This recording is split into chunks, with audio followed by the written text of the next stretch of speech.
Well, good morning.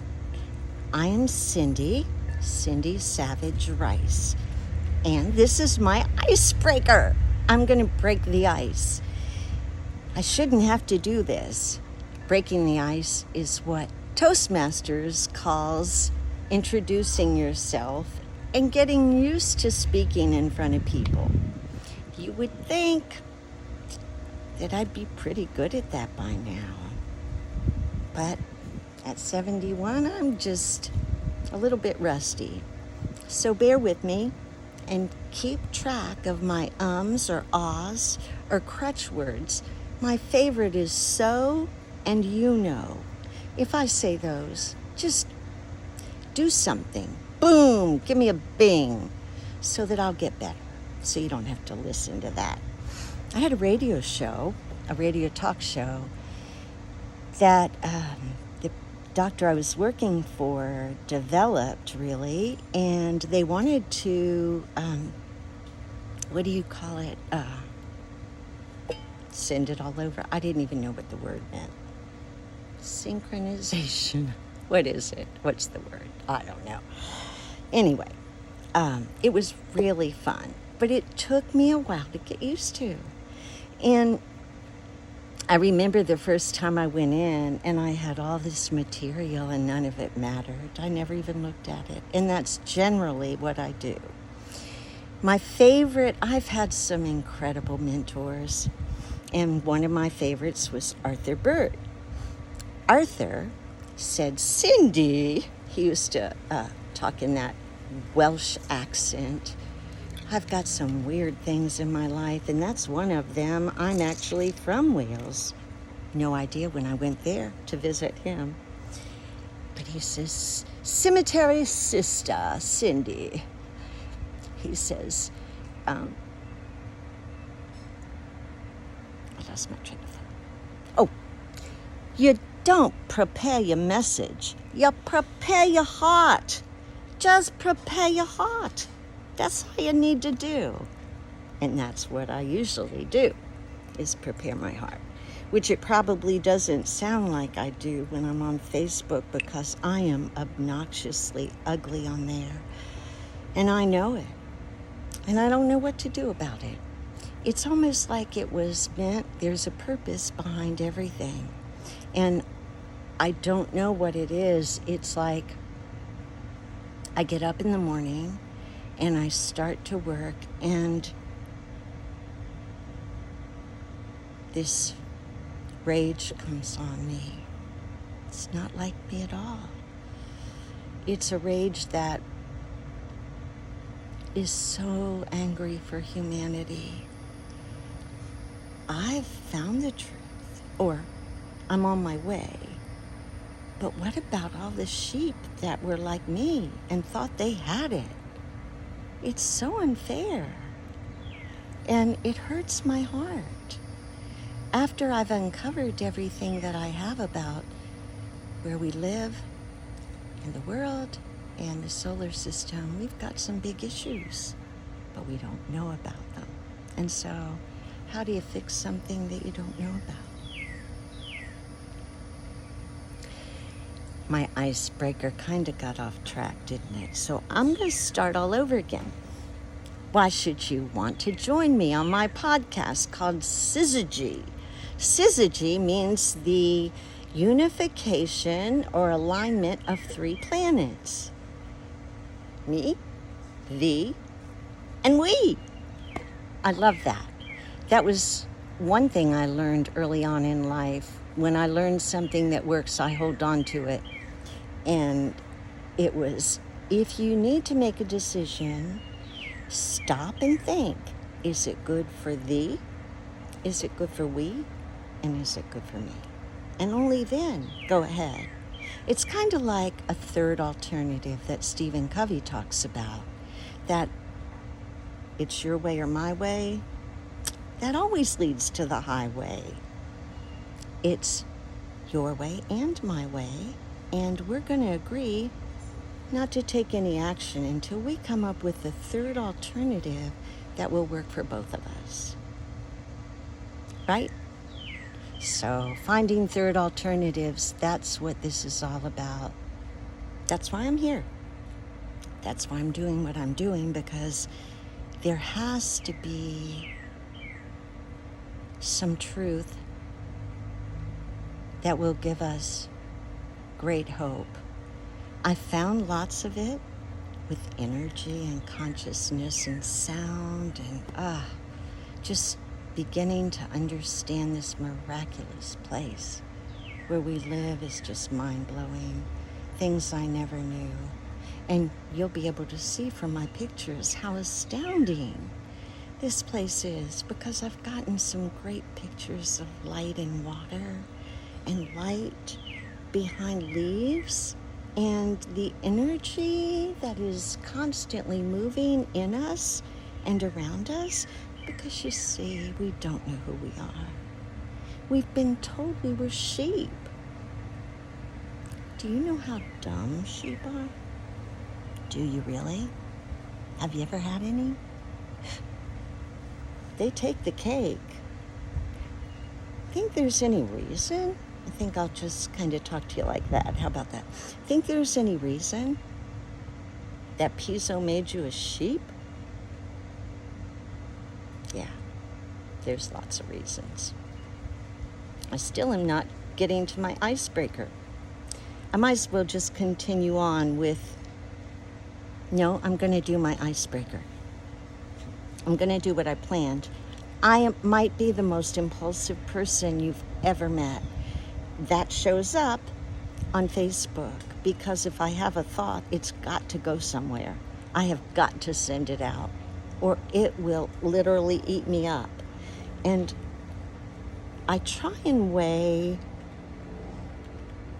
is this good for people? Who knows? I can only judge by what I see in history, which was what happened when we didn't have truth, and I can see by what it's done to me.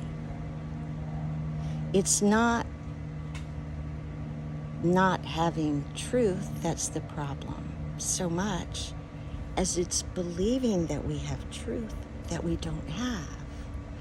It changes everything in us. It changes the way we think. It changes the way we treat ourselves. It changes the way we care for others. It changes everything. It changes your political views. It changes whether you support Israel and think you know what the hell you're doing when you don't.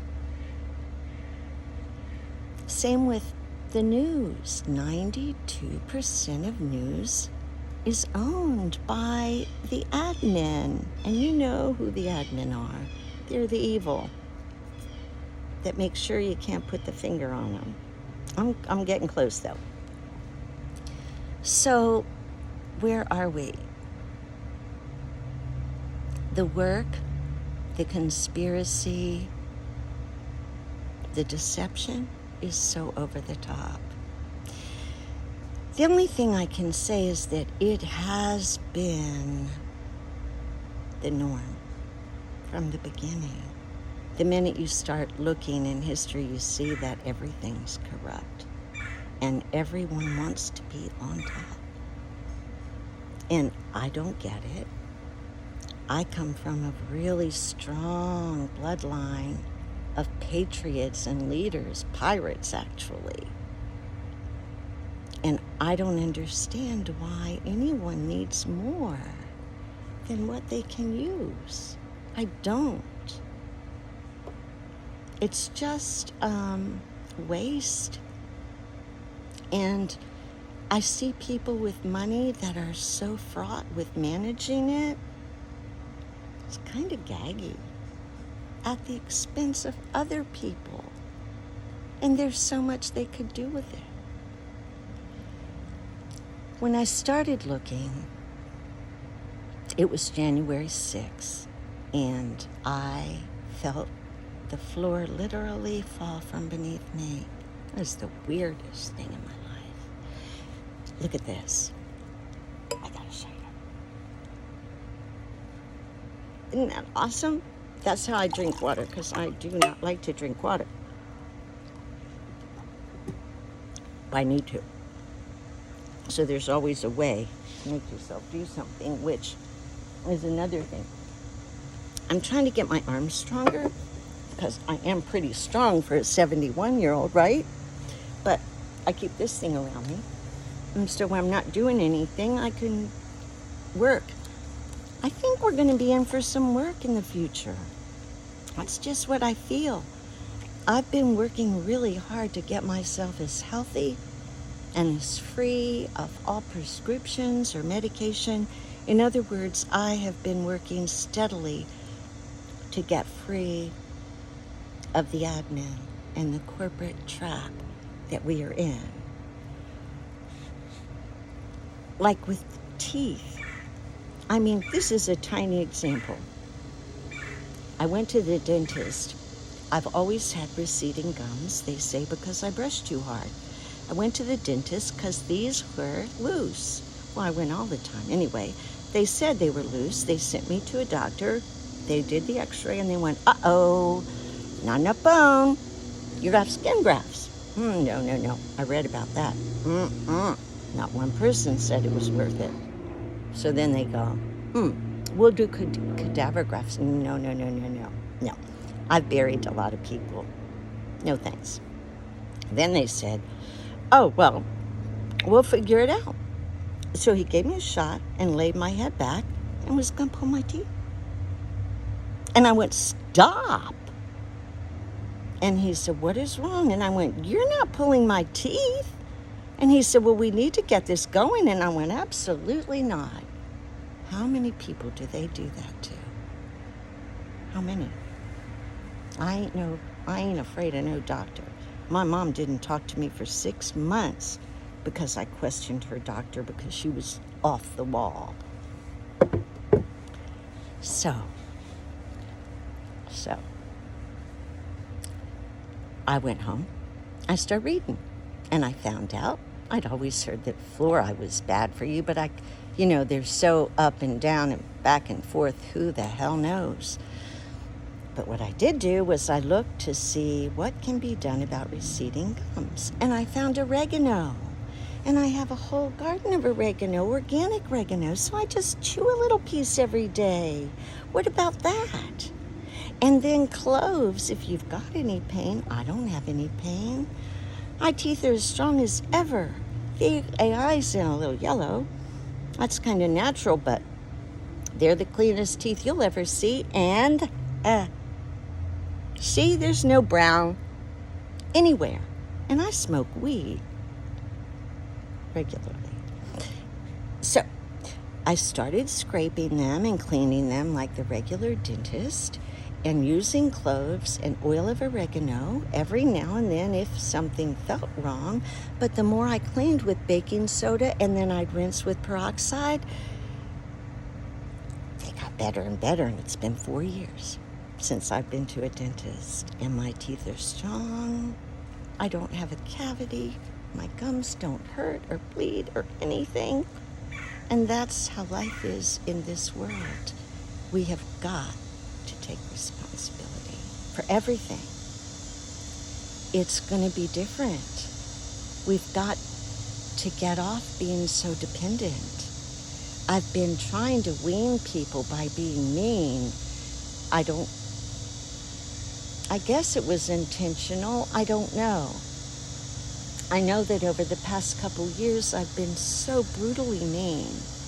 And, well, one, I'm a salesperson, right? So I know I put too much makeup on this side. I don't wear makeup, but I did it for my people out there so you don't have to look at me. And so I don't have to look at myself. That was the real problem. I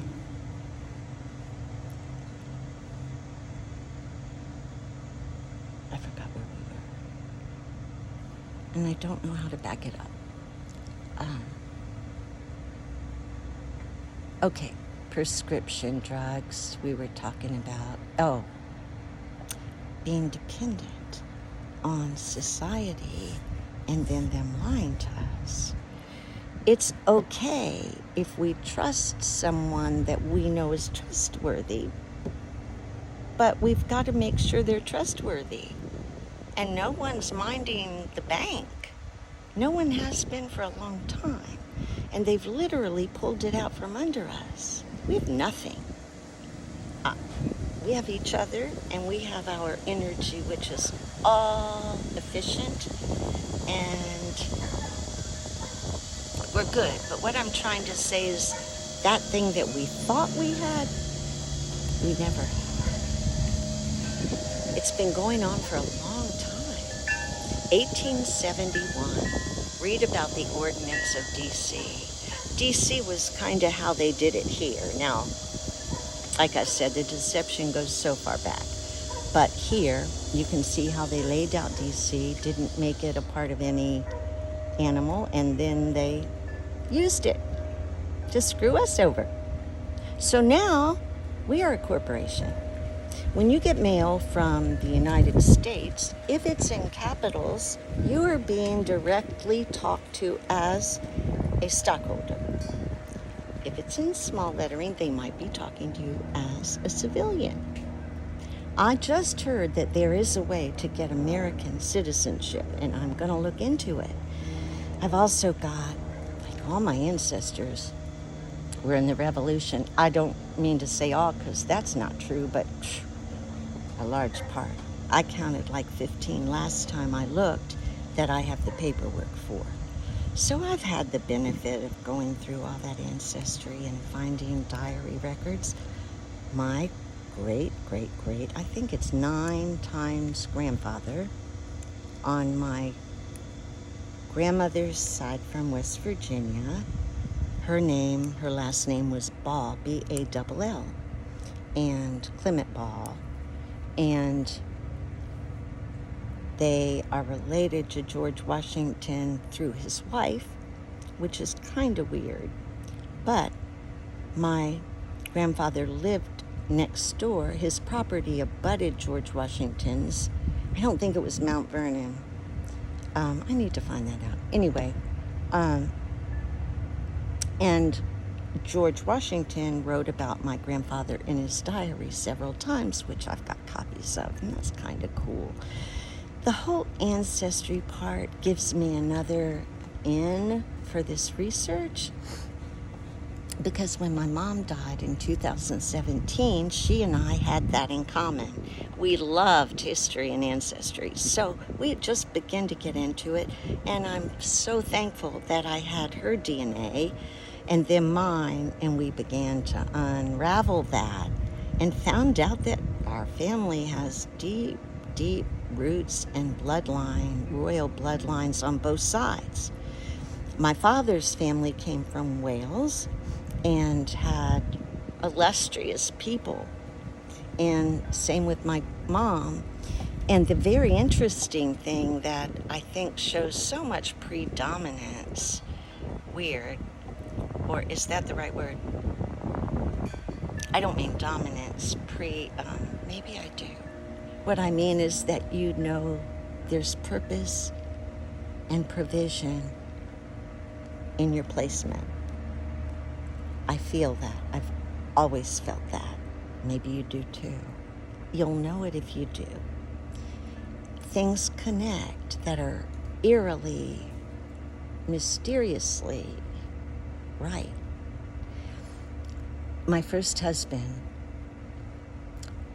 was directly related to Pocahontas. And my grandfather is John Smith, direct relation through my dad. So our grandparents knew each other, and John Rolfe was my grandmother's second husband. So it was very interesting to figure all that out. And so you kind of see what I mean, and as you begin to see the other parts of how my life connects with this journey for truth, you'll begin to understand why I can't not do this.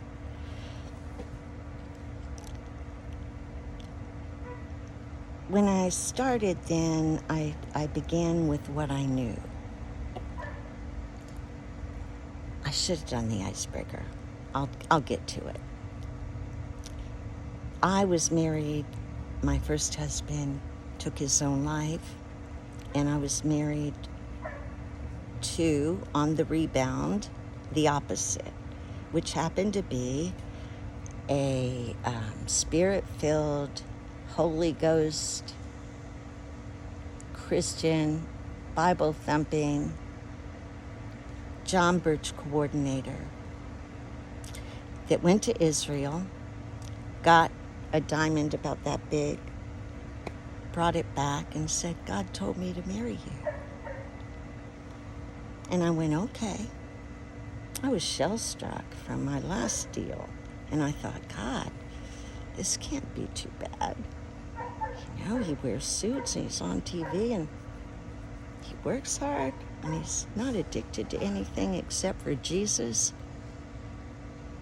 and the John Birch Society. That was awesome. I learned a lot. I became, Wallace, what are you doing? I became a helper at the camps where we taught children all about Americanism. It was all bullshit. But I taught it well. Yeah, I knew all that stuff that was lies. And I'm going to show you why and how, what they did, why they did it. Now that I've seen the, David's given me a signal over there to cut it off at 20 minutes. Now that I've seen more history, it all begins to come together so much better. The good news is, I believe that we are expected to search this stuff out. I believe we're here to find truth and to live in light.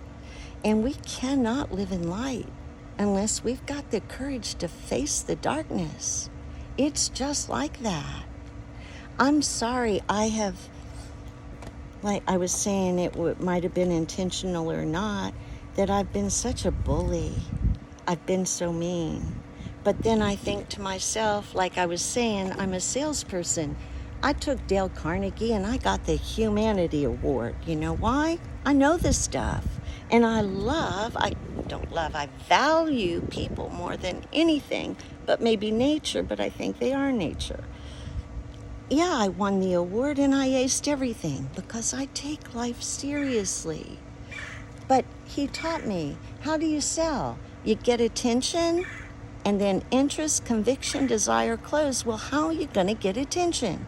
Well, I know daggone well that negative attention gets better reception than positive attention. And I knew the topic was really out of the ordinary.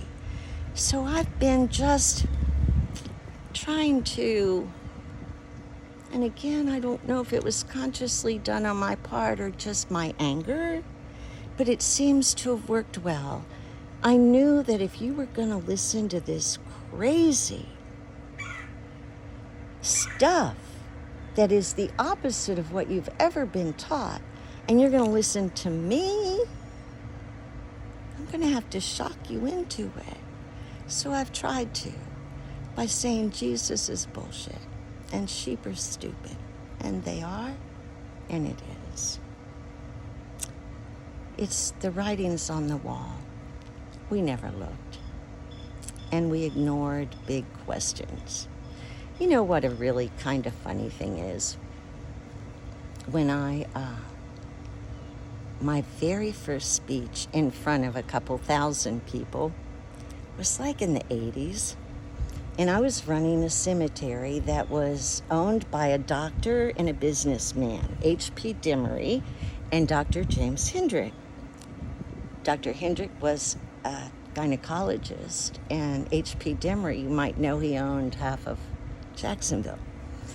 Anyway, I worked for them. That was comical. And, okay, where was I going with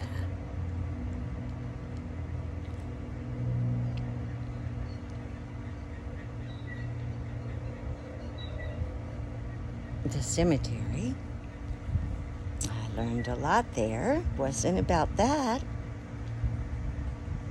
Wasn't about, well, I just don't know.